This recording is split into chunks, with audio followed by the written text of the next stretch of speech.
Mesdames, Messieurs, bonjour et merci de me recevoir chez vous. Bienvenue dans ce 13h au Bénin. Voici le sommaire. Lundi prochain, les écoles vont à nouveau rouvrir leurs portes pour la rentrée scolaire et universitaire 2023-2024.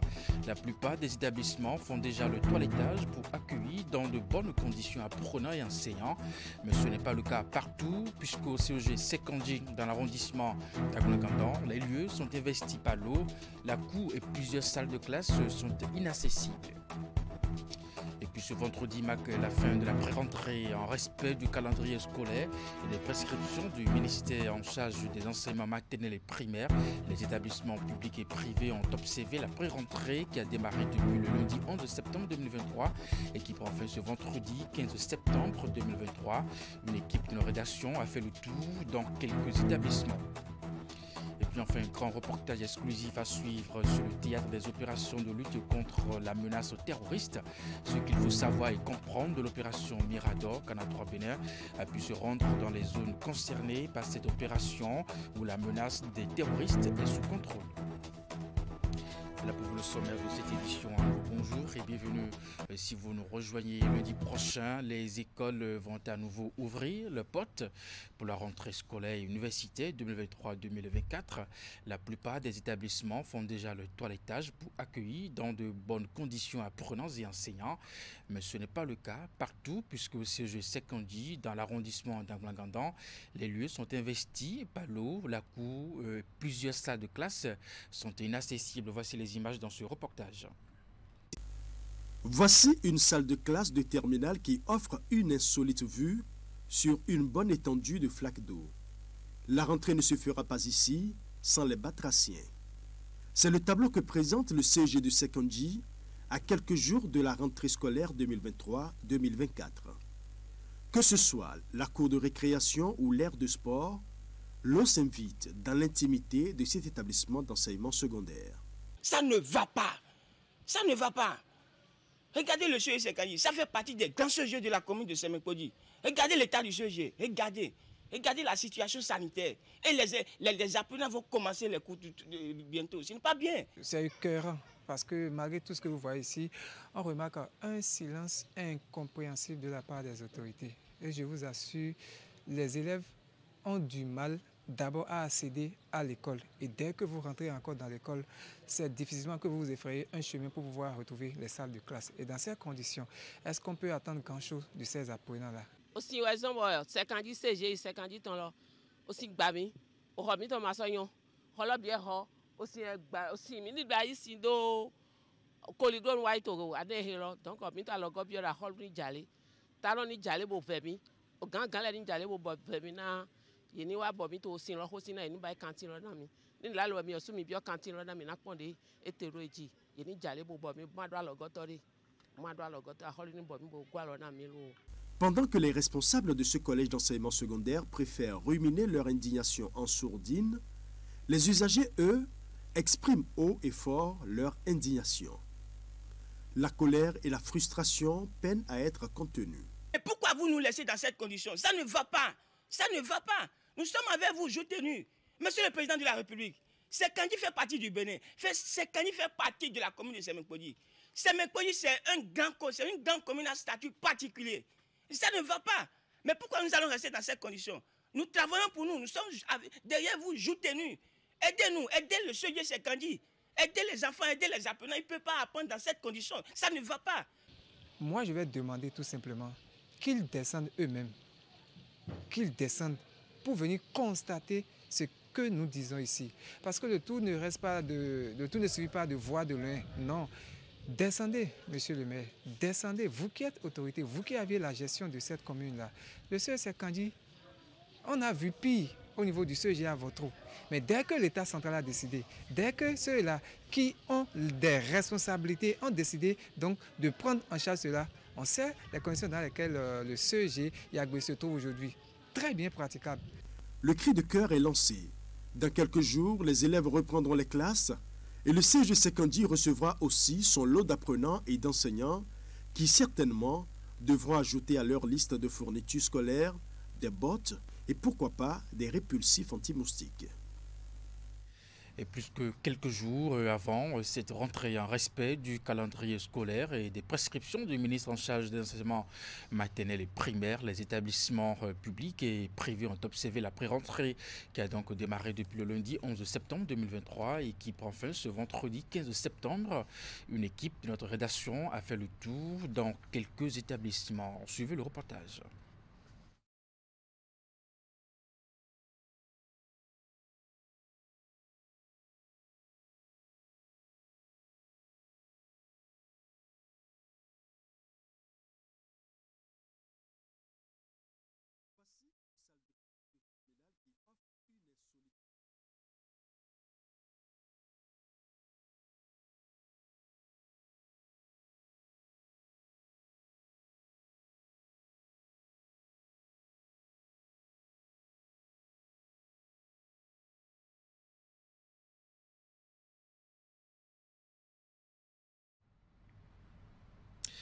Et bien voilà, quelques difficultés avec ce reportage que nous allons retrouver dans nos prochaines éditions. Nous restons dans le monde scolaire.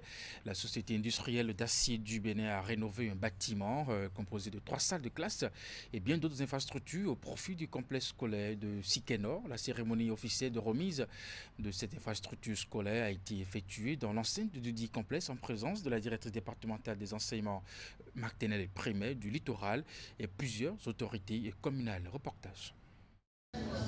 Voici le nouveau bâtiment rénové. Ce joyau flambant neuf est composé de 3 modules de 3 classes, des bureaux et un hangar. Une initiative de la société industrielle d'acier du Bénin au profit du complexe scolaire Sikenor, grâce au leadership de Alain Baguidi, le chef du 8e arrondissement de Cotonou. Les dispositions financières, matérielles et humaines ont été prises afin que nous ayons ces bâtiments rénovés et cette cantine construite que nous pouvons tous apprécier. Nous souhaitons vivement que cela vous agréera et pourra sans aucun doute contribuer à permettre aux enfants d'étudier dans de meilleures conditions. Un geste qui vient à point nommé et apprécié à sa juste valeur. Les apprenants de ce complexe scolaire ont exprimé leur joie et promettent d'en faire un bon usage. Nous promettons d'entretenir ces bâtiments pour bénéficier de votre confiance. Nos remerciements vont aussi à l'endroit de tous ceux qui ont œuvré, de près comme de loin, pour la réalisation de ces travaux. Que Dieu vous bénisse et qu'il vous garde tous en bonne santé. Qu'il fasse prospérer davantage la société industrielle d'acier du Bénin. C'est aussi le lieu de remercier le chef de l'État, son Excellence, le président Patrice Talon, pour les nombreux efforts fournis dans le secteur de l'éducation. Le donateur n'est pas à son premier geste de générosité. Les autorités communales ont donc décidé de le couronner d'un trophée de mérite. Trophée qui est également attribué au CA du 8e arrondissement en signe de bravoure.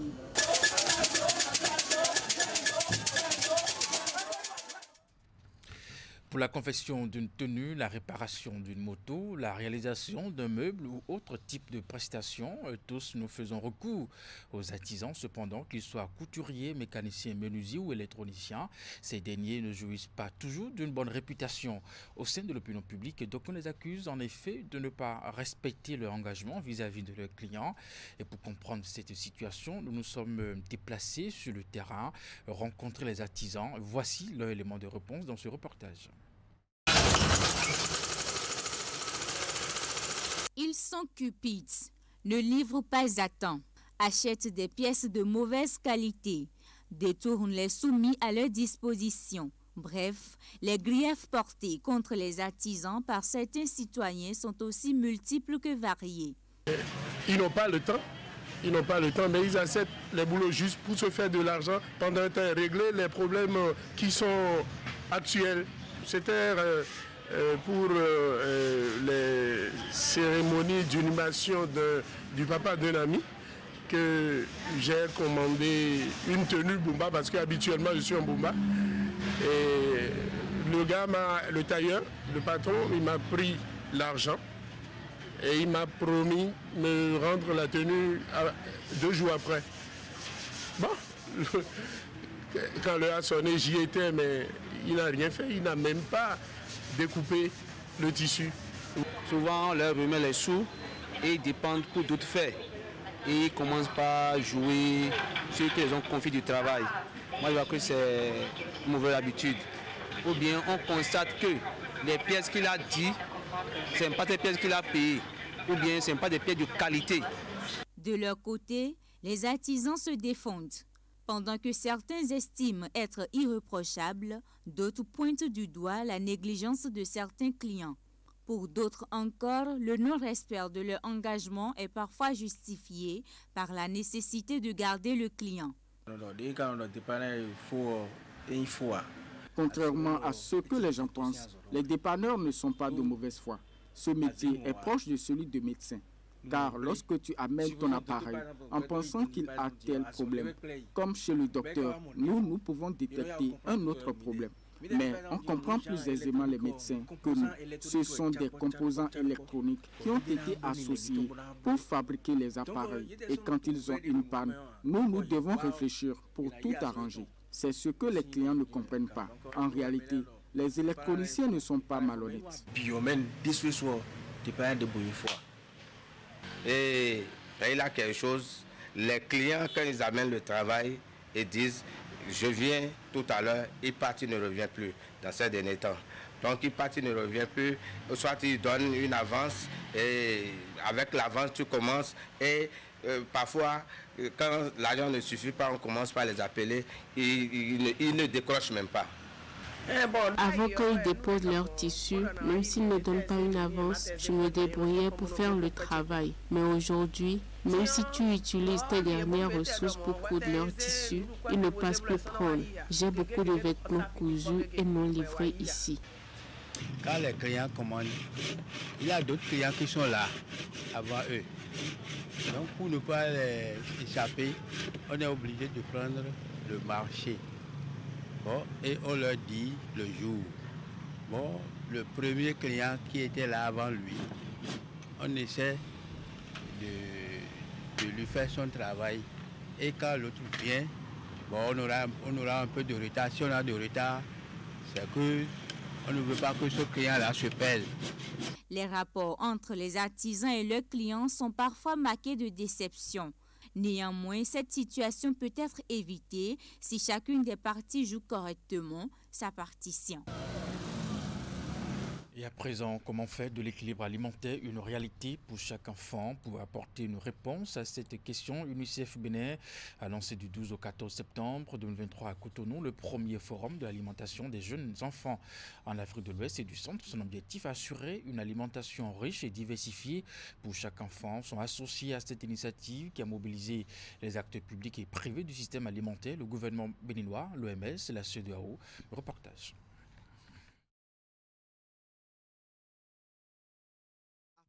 Premières attaques terroristes en 2021, la réponse du gouvernement a été de mettre en place une vaste opération militaire pour lutter contre la menace terroriste aux portes et à l'intérieur du Bénin. L'opération Mirador a vu le jour. À la tête de cette opération, le colonel Faïzou Gomina. La signification de Mirador. Vous savez, dans la structure militaire, un Mirador, c'est une infrastructure sur laquelle il y a le militaire qui observe et qui participe ou qui est l'élément qui a la veille opérationnelle.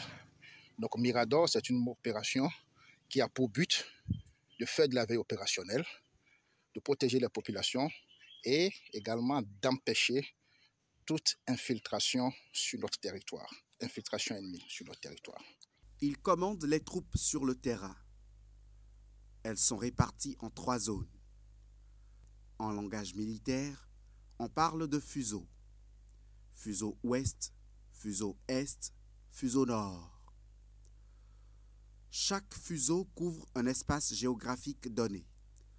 Si vous prenez la carte au départ, vous allez constater que nos unités militaires était globalement à près de 200 km des frontières.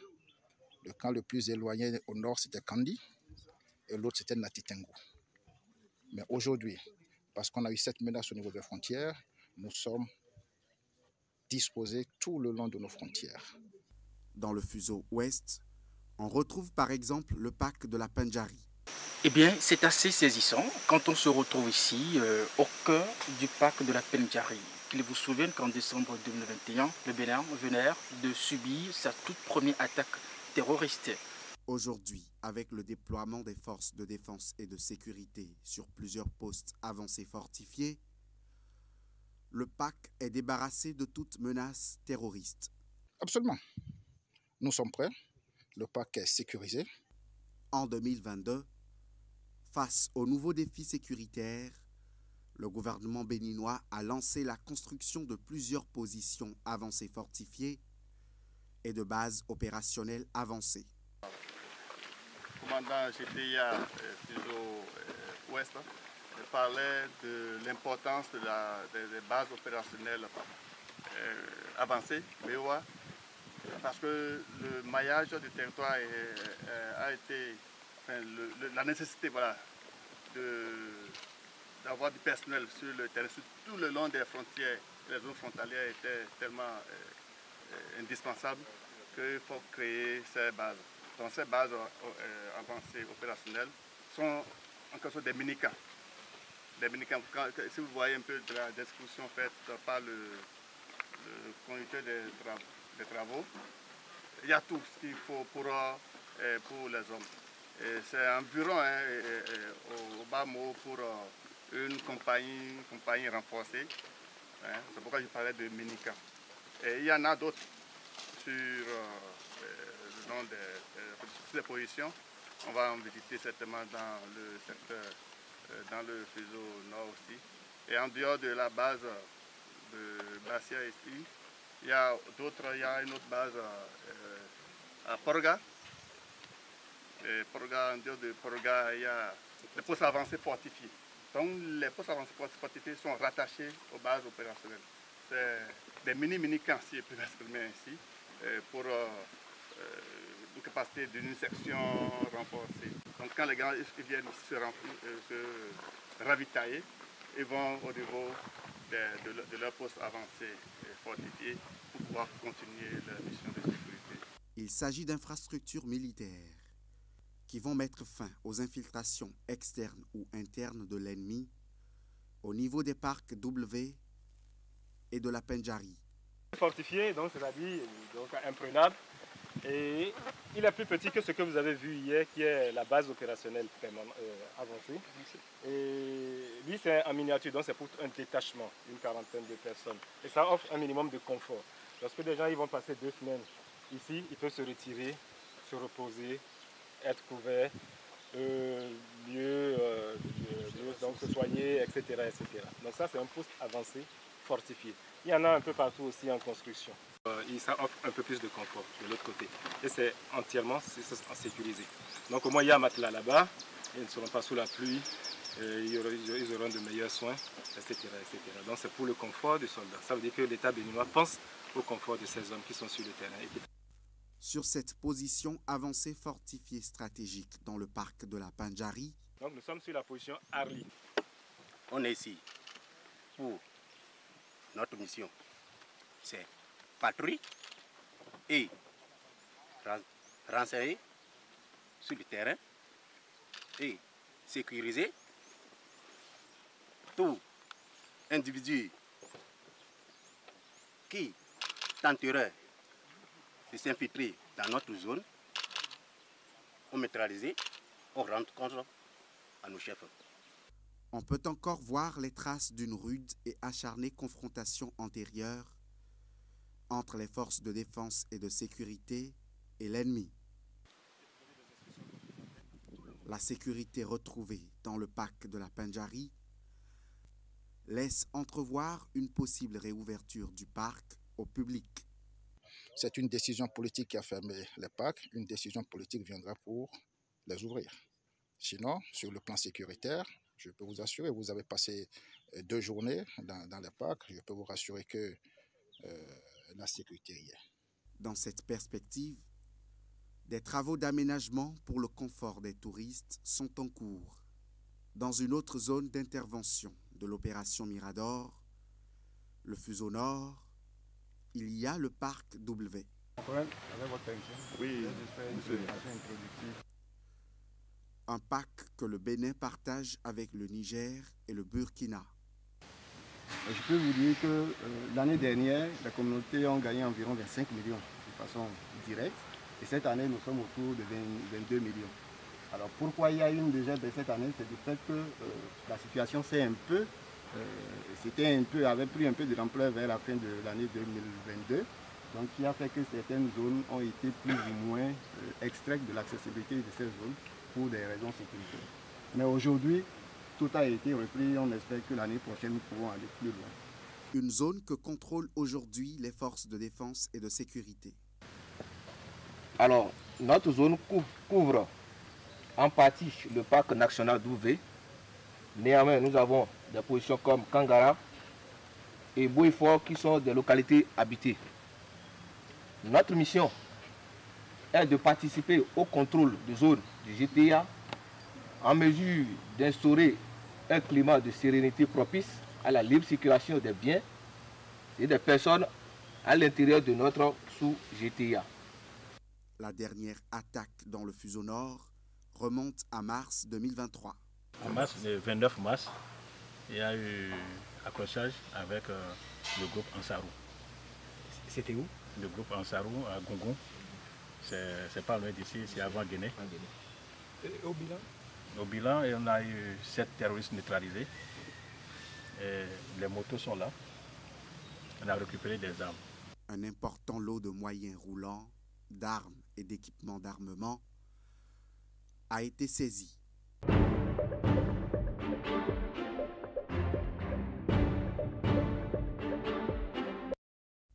Dans le cadre de cette opération Mirador, les forces de défense et de sécurité sont unies contre l'ennemi. Les soldats déployés sur le théâtre des opérations sont en alerte permanente. Et puis vous l'avez certainement remarqué, vous venez plutôt de suivre notre grand reportage exclusif sur le théâtre des opérations de lutte contre la menace terroriste. Ce qu'il faut savoir et comprendre de cette opération, Canal 3 Bénin a pu se rendre donc dans les zones concernées par cette opération où la menace terroriste est sous contrôle. Et puis également, ce grand reportage de Canal 3 Bénin n'est que le début d'une série de grands reportages que vous allez suivre dans nos prochaines éditions. Le prochain sera donc consacré au déminage des engins explosifs sur le théâtre des opérations. Et puis dans la suite de cette édition, pour cette nouvelle rentrée scolaire, Canal+ propose des nouveautés pour donc accompagner ses abonnés et leurs enfants. De nouvelles émissions d'éducation sont au programme.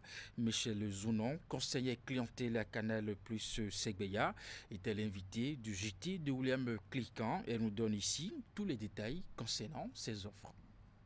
On parle maintenant des nouveautés chez Canal+. Je reçois Michel Zounon, elle est conseillère clientèle à Akwakwa Segbeya. Bonsoir Madame Zounon. Bonsoir, bonsoir Monsieur le journaliste. Quel est le programme de Canal+ pour cette rentrée? Ah mais voilà, c'est que le mois de septembre, c'est le mois de la rentrée et Canal+ ne va pas rester à la marge de cela. Nous avons des programmes très intéressants, riches en découvertes, avec des contenus éducatifs pour tous nos enfants, pour leur préparer une rentrée vraiment exceptionnelle. Vous avez les chaînes comme Nathan+, Ludikids, pour les découvertes, les dessins animés avec plein d'éducation. Il y a la chaîne Nathan sur le canal 80. Vous avez les cours d'orthographe, de grammaire, de mathématiques qui est diffusé sur cette chaîne pour tous les enfants du CI jusqu'au CM2. Vous voyez? Et le mois passé, en août, nous avons fait les cours de vacances pour tous nos enfants.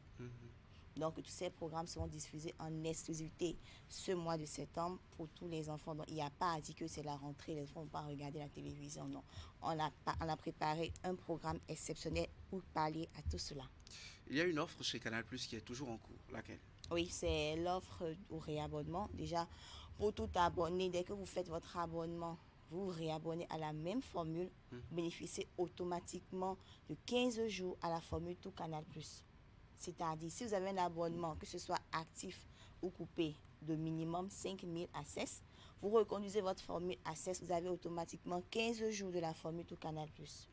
Comment on s'abonne à Canal+? Ce sera votre mot de la fin. Bien sûr, c'est très simple. Nous avons nos stores, nos boutiques qui sont ouvertes pour tous les abonnés pour se déplacer. Moi, je suis au store de Seguia, donc j'invite massivement la population d'Akpak à venir se réabonner chez nous. Vous avez aussi la possibilité de vous réabonner de chez vous aussi avec les plateformes Move et MTN. Étoile 880 pour MTN et étoile 855 pour Move. Et puis avant de prendre congé de vous à présent, nous allons essayer de retrouver notre reportage sur la fin de la pré-rentrée, plus que quelques jours, vous le savez, avant la rentrée scolaire 2023-2024, en respect du calendrier scolaire et les prescriptions du ministre en charge des enseignements maternels et primaires. Les établissements publics et privés ont observé la pré-rentrée qui a démarré depuis le lundi 11 septembre 2023 et qui prend fin ce vendredi 15 septembre. Une de nos équipes de la rédaction a fait le tour dans quelques établissements. Suivez ce reportage signé Mathias Rongbadi, présenté par Esther Tofa. Nous sommes ici au CEG Le Plateau, dans la commune d'Abomey-Calavi. Conformément au calendrier scolaire 2023-2024, les corps apprenants et enseignants sont présents pour la pré-rentrée qui a démarré depuis le 11 septembre 2023. Élèves et enseignants sont venus prendre connaissance de leurs emplois du temps et d'autres sont là pour effectuer des transferts. Le constat est le même au CEG Weto. Je suis là pour mon emploi du temps. Je suis venue prendre mon emploi du temps. Je suis prête pour commencer la rentrée dès le lundi prochain.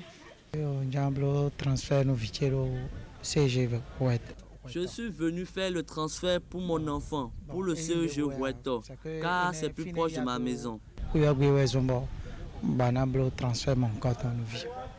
Au complexe scolaire La Méthode, on constate l'aménagement de la toiture jusqu'au mur.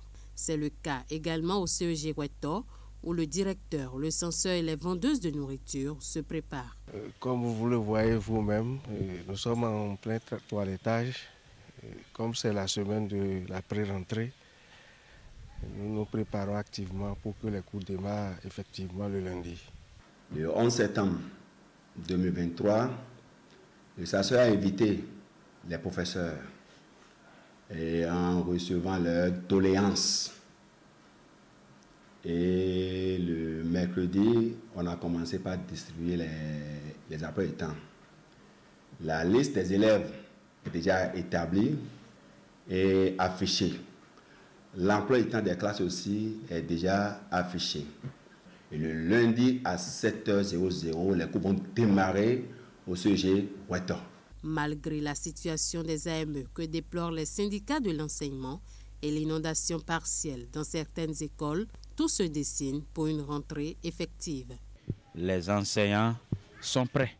Les enseignants sont prêts parce que presque tous les enseignants ont déjà retiré leur emploi du temps, même ceux qui ont constaté leur mutation en début de semaine, c'est-à-dire le lundi 11 septembre 2023, ont déjà retiré leur emploi du temps. Dans mon département, nous avons déjà rencontré tous les chefs d'établissement privés, tous les chefs d'établissement publics, les membres du bureau du patronat. Nous avons préparé programmé d'autres rencontres à suivre pour commencer la rentrée à bonne date et dans de très bonnes conditions. Nous avons fait le point des établissements à accès difficile. Il y a des établissements qui sont inondés, notamment les établissements qui se trouvent dans la commune de Soava. Le niveau de l'eau actuellement peut nous amener à prendre d'autres décisions pour la sécurité des enfants. Il y a d'autres établissements sur terre ferme qui connaissent également d'inondations. Les dispositions sont en train d'être prises pour faciliter l'accès de ces établissements également. Nous avons déjà, au niveau de notre département, publié la liste des affectations au niveau des mutations au niveau départemental.